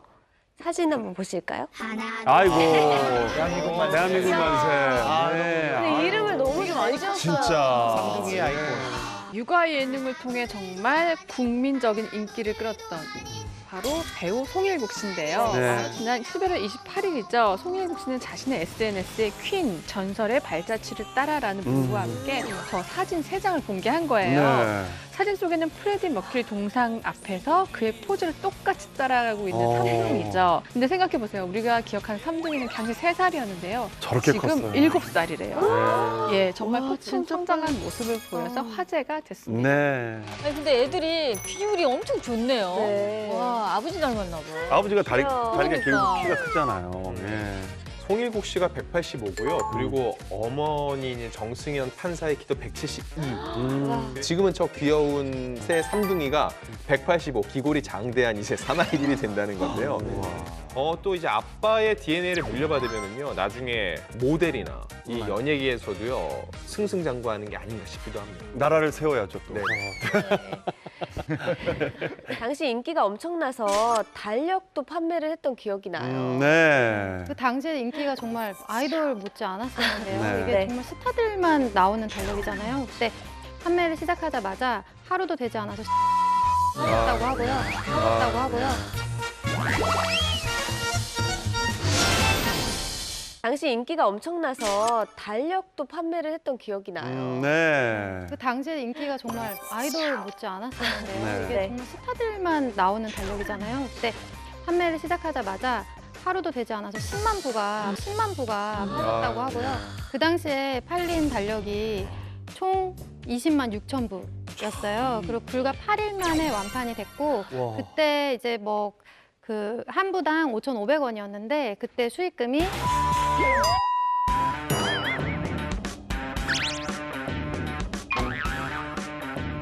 11억 3,700만 원에 이뤘다고 합니다. 그 11억은 수익금은 어떻게 해요? 그때? 네. 많아요.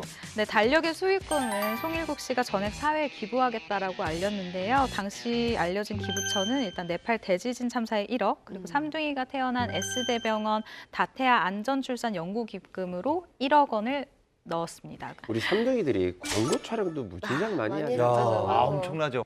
박수홍 씨 두 분 합친 것보다 더 찍었을 수도 있어요. 그럴 왜냐면 거예요. 네. 정말 핫한 걸 많이 찍었습니다. 네. 핸드폰, 유산균, 카드사, 은행, 자동차, 주스, 에어컨, 제스키, 세탁기 등등 그 당시에 광고계를 장악을 했다라고 보시면 돼요. 특히 이제 광고계 종사자분들이 이런 얘기를 해요. 삼둥이의 이 순수하고 이 밝은 이미지가 회사에 긍정적인 이미지를 심어준다 해서 굉장히 선호했다고 합니다. 그때 당시에 그 송일국 씨가 삼둥이랑 같이 쓰는 그런 제품들 같은 거 있잖아요. 네. 또 별도로. 그러니까 이게 광고이든 아니든 그들이 쓰는 제품에 엄마들이 엄청 열광을 했었어요. 그 송일국 씨가 이렇게 자전거 탈 때 자전거 뒤에 다는 이게 캐리어처럼 생긴 게 네네. 있어요. 거기 네. 아이들이 다 타고 다녔잖아요. 네. 동네에 아파트 이렇게 문이 열리면 하나씩 진짜 다 있을 정도로 유행이 삼둥이 됐구나. 자전거, 뭐 삼둥이 뭐 이런 식으로 계속 유행이 됐던 것 같아요. 그 여파로 송일국 씨에게 또 좋은 일이 하나 생깁니다. 2015년 KBS 연예대상에서 쇼 오락 부문 남자 우수상을 아빠가 탑니다. 네. 아들 잘 둬서. 예, 그때 송일국 씨의 이제 그 소감이 좀 인상적인데요. 사실 제작진 덕에 촬영 시간만큼 아빠 노릇한 것밖에 없다. 큰 상 주셔서 감사합니다라고 얘기했어요. 네. 삼둥이 아이들 덕분에 굉장히 좋은 뭐 추억도 만들고 돈도 벌고 상도 타고 또 뭐 이렇게 좋은 일까지 하시니까 진짜 한편으로 자식복 있으신 거죠. 예, 네. 예. 원래는요 삼둥이를 못 볼 뻔했었어요. 새 아이를 품고 있을 때요. 2명에 비해서 한 아이가 유독 작아서 병원에서 포기하라고 했었어요. 왜냐면 이 아이까지 셋을 다 무리하게 낳으려다 보면 모두가 힘들고 산모가 위험할 수도 있다고. 근데 정승현 판사가 낳고 싶다는 의지를 보였고 송일국 씨가 옆에서 굉장히 이렇게 노력한 끝에 나중에 새 아이가 태어난 사진도 보면요 한 아이가 유독 작아요. 네. 근데 지금 보면 키가 다 비슷한데요? 근데 지금은 저렇게 건강히 잘 자랐잖아요. 그때 그 달력판 기금 중에 일부를요 삼둥이가 태어난 병원에 다태아 안전 출산 연구 기금으로 냈다는 게 그런 이유 때문이에요. 그렇군요. 야, 지금은 누가 저 체구가 작았었는지 태어날 때 전혀 분간이 안 될 정도로 잘 키웠네요. 예. 삼둥이가 아빠보다 더 활발하게 활동했던 것 같은데 이렇게 활발하게 활동하던 삼둥이가 요즘에는 TV에 안 보여서 좀 서운한데 요즘엔 뭐 하고 지내나요? 네, 송일국 씨 가족은 지난해 8월 프랑스 파리로 떠났는데요. 정승현 판사가 1년 동안 해외 연수를 하게 돼서 그때 온 가족이 함께 간 겁니다. 근데 가장 잘하는 건요. 빠질 시점을 잘 잡은 거라고 생각해요. 아이들에게 정말 좋은 추억을 줬고 부모 입장에서도 이보다 좋은 육아 이 하나의 아이들의 성장 과정을 볼 수 있는 이게 생긴 거잖아요. 그럼요, 소장 추억이. 과정이. 예. 그런 자료가. 상황에서 이제는 정상적인 다른 아이들과 같은 똑같은 삶을 살 수 있게 다시 제자리로 돌아온 거. 이 시점을 참 전 정말 잘 잡은 것 같아요. 그렇죠. 아이들이 또 그 시기가 지나면 내가 다른 아이들보다 유명하네 뭐 이러면서 좀 이렇게 달라질 수 있으니까 그 전에 마무리를 한 거군요. 예, 예. 지금은 한국에 있겠네요. 네, 근데 송일국 씨 SNS를 보면 이제 삼둥이랑 최근까지도 뭐 아이슬란드나 스위스 같은 데를 여행하는 모습이 올라와 있어요. 그런 걸 보면은 이제 아직 귀국하지 않고 가족 여행을 하고 있는 걸로 좀 추측이 됩니다. 배우 송일국 씨는 아마 삼둥이 아빠로 더 빛을 본 게 아닐까 생각이 좀 듭니다. 네. 네, 이번에 소개할 분들은요. 쏙 빼어 닮은 외모, 그리고 거침없는 입담, 넘치는 끼까지 피는 못 속인다는 말, 이 모자를 두고 하는 말이 아닐까 네. 싶은데요. 그 주인공은 바로 가수 겸 방송인 하하 씨와 그의 어머니 김옥정 씨입니다. 네. 인기 포털 사이트에 아들 하와 씨와 함께 나란히 프로필까지 등록된 이분은 어머니 김옥정 씨인데요. 네. 하하 엄마이기에 앞서 융두옥정이라는 네, 확실한 이 별명이 있어요. 네. 정말 연예인 못지않은 인지도를 갖고 있는 셀럽이십니다. 네. 지난 2007년이었죠. 우연히 이 아들이 출연하는 유명 예능 프로그램에 등장했던 이 김옥정 씨가요.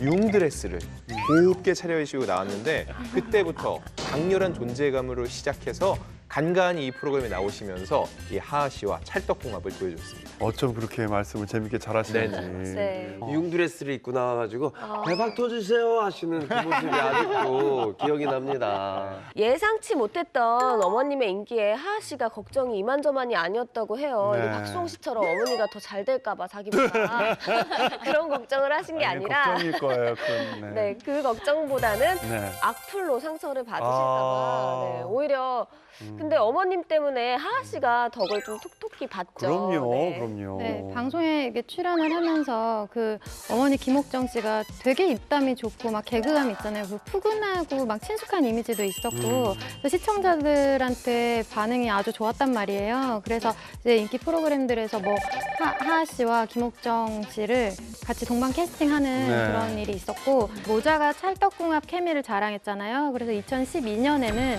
그 요리 예능 프로그램도 같이 했어요. 그래서 당시에 뭐 김우빈 씨와 홍종현 씨 이런 분들이 나왔었었죠. 그만큼 되게 어머니의 인기로 하하 씨도 같이 활동을 더 많이 하게 되는 그런 효과가 있었던 것 같아요.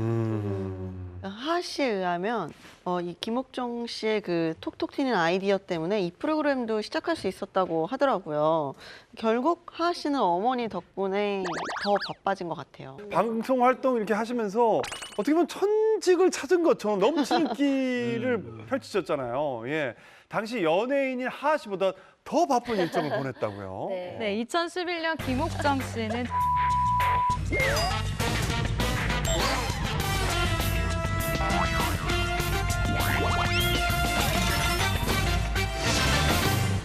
하하 씨에 의하면 이 김옥정 씨의 그 톡톡 튀는 아이디어 때문에 이 프로그램도 시작할 수 있었다고 하더라고요.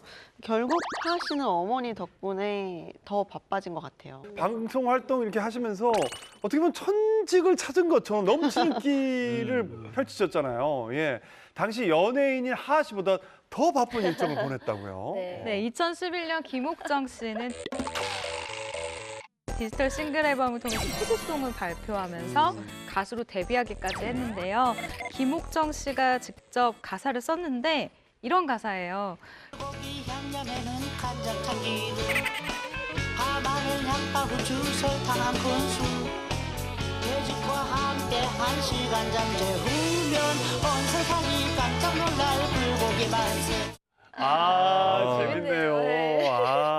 그리고 이 뮤직비디오에는 김옥정 여사, 이 주인공인 김옥정 여사를 비롯해서 아들인 하하, 그리고 래퍼죠 게리 데프콘, 그리고 하하의 누나이자 피아니스트인 하준 씨가 출연을 해서 화제를 모으기도 했습니다. 스타들만 찍는다는 그 CF도 찍으셨던데요. 네. 2014년 한 식품회사 CF 모델로 발탁이 됐는데 이 김옥정 씨를 모델에 발탁된 이유에 대해서 이렇게 얘기를 합니다. 신제품 출시와 함께 평소 밝고 긍정적인 이미지인 김옥정 씨를 통해 소비자들에게 더욱 친근감을 당하기 위해서 했다라고 밝혔습니다. 이렇게 어머니 덕을 본 하하 씨가 가수 데뷔 음반을 낼 수 있었던 것도 이렇게 어머니 김옥정 씨 덕분이라고. 그래요? 네, 이게 굉장히 연예계 유명한 일화 중에 하나인데요. 하하 씨가 가수의 꿈을 키워왔는데 고등학교 시절에요. 사기를 당한 거예요. 근데 보통 이렇게 사기당하면 그러잖아요. 넌 아닌 거야. 구박을 할 수가 있어요. 근데 우리의 김옥정 씨는요. 직접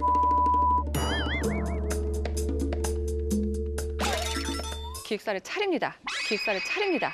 너를 위한 회사를 차려줄게 하고 누나를 매니저로 붙여요. 예.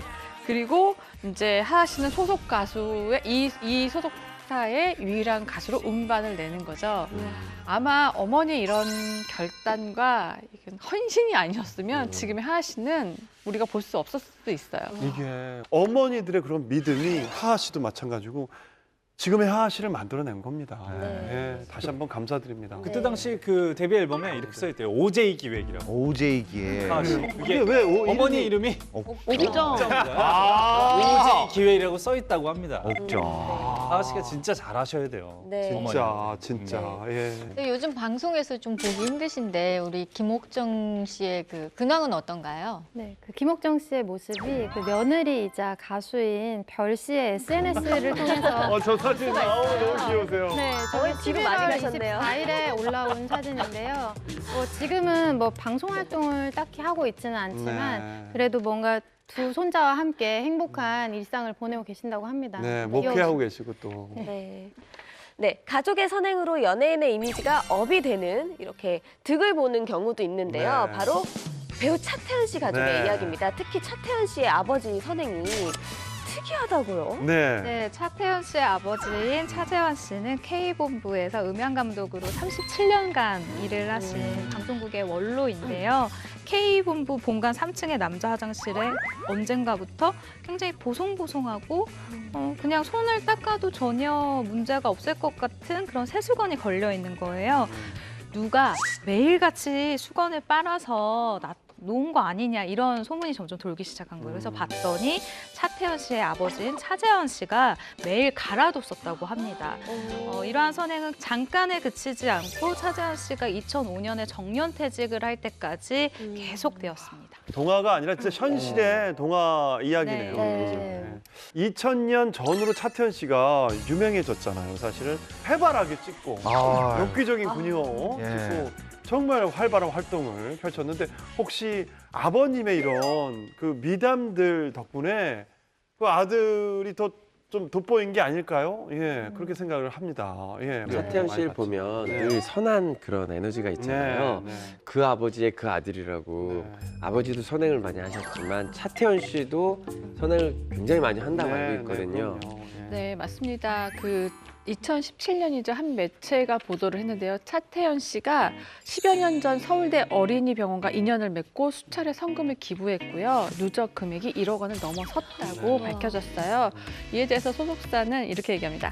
기부 사실은 맞지만 배우 본인이 기부 사실을 알려지는 것을 원하지 않았고 조용히 이어오고 있었던 것이다. 기부 소식이 알려지게 돼 쑥스럽다고 얘기했어요. 네. 이렇게 훌륭한 선행을 해오신 아버지보다도 더 유명한 분이 한 분 계세요. 제가 이제 몇 가지 키워드를 드릴게요. 네. 한번 추측을 해보세요. 네. 달려라 하니의 나엘이, 그리고 영심이의 네. 영심이, 네. 그리고 은하철도 999의 철이, 마지막으로 떠돌이까치에서 그 갸냘프고 청초한 목소리의 엄지. 너무 유명하죠. 너무 유명하신 성우님이시죠. 네. 이 네 명의 목소리가 다 한 명의 목소리입니다. 네. 그게 바로 누구냐면 차태현 씨의 어머니, KBS 11기 성우 공채, 48년 경력이 빛나는 그 베테랑 성우 최순미 씨입니다. 네. 성우계의 정말 까멜레온이네요. 그렇죠. 왜냐면 딱 이름만 들어도 그 목소리가 그 카랑카랑한 목소리가 딱 떠오르잖아요. 그분이 바로 차태현 씨의 어머니라는 거예요. 네.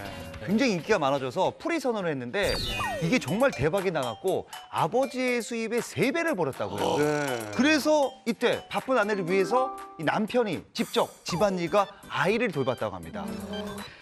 차태현 씨 그 부모님들에게도 확실한 육아 원칙이 있었다고 해요. 그중 하나가 있는 그대로를 인정하고 항상 신뢰하는 것이라고 해요. 근데 그 일화가 뭐였냐면요. 차태현 씨가 고등학교 1학년 때 담배를 핀 거예요. 네. 학교에 걸렸겠죠. 아주 선생님이 호출을 한 거예요, 부모님을. 오셔라, 아이가 담배를 폈다. 근데 보통 이러면 정말 난리가 나잖아요. 근데 가장 먼저 한 게 차태현 씨한테 물어본 거예요. 너 담배 핀 거 진짜 맞니?라고 물었을 때 차태현 씨가 아니라고 했나 봐요. 근데 이걸 곧대로 그대로 믿어준 거예요. 아이가 한 말이니까. 그리고 나서 난 결과는 뭐냐면 차태현 씨는 그 말을 지키기 위해서 그 이후로 아직까지도 담배를 피지 맞아요. 않는 거예요. 네. 이건 정말 굉장한 그러니까 좋은 교육법인 것 같아요. 여러분들은 그 아이들의 말을 다 믿을 수 있을 것 같아요. 이렇게. 믿음 제로입니다. 네? 제로예요. 왜냐하면 저희 아들이 이제 4살인데 기저귀를 차기 싫어해서 자기가 오줌을 참겠대요. 밤에 아침에서 싼대요. 믿음을 갖고 해봤지만 매일 이불을 빨아. 매일 근데 그건 빨아요. 어쩔 수 없어요, 그거는. 근데 그걸 지키기 위해서 자기는 계속 믿음 주지만 이제는 강제로 기저귀를 채웁니다. 안 돼요, 이거는 아직. 아, 이게 근데 저는 그게 되게 차태현 씨가 제가 방송에서도 어디서 보면 그냥 정말 구김살이 얘가 왜 이렇게 겁을 안 내지? 할 정도로 그게 가정 환경에서 온 거죠. 맞아요. 네, 역시 배우 차태현 씨를 국민 호감으로 국민 남편? 네, 이렇게까지 부를 정도로 만든 건 부모님이라는 생각이 드네요. 너무 네. 감사할 것 같아요. 네. 오늘은 가족으로 인해 원치 않는 가정사와 과거사가 밝혀져 고통받는 스타들과 반대로 가족 덕분에 빛을 본 우리 스타들에 대해서 이야기를 나눠봤는데요. 네. 앞으로도 가족이라는 이름으로 사랑하는 사람에게 상처 주는 일이 좀 없었으면 좋겠습니다. 네. 자, 오늘 저희가 준비한 이야기는 여기까지입니다. 다음 이 시간에 더 뜨겁고 더 알찬 연예계 소식으로 찾아오겠습니다. 여러분 고맙습니다. 고맙습니다. 수고들 하셨습니다. 아유, 과연 이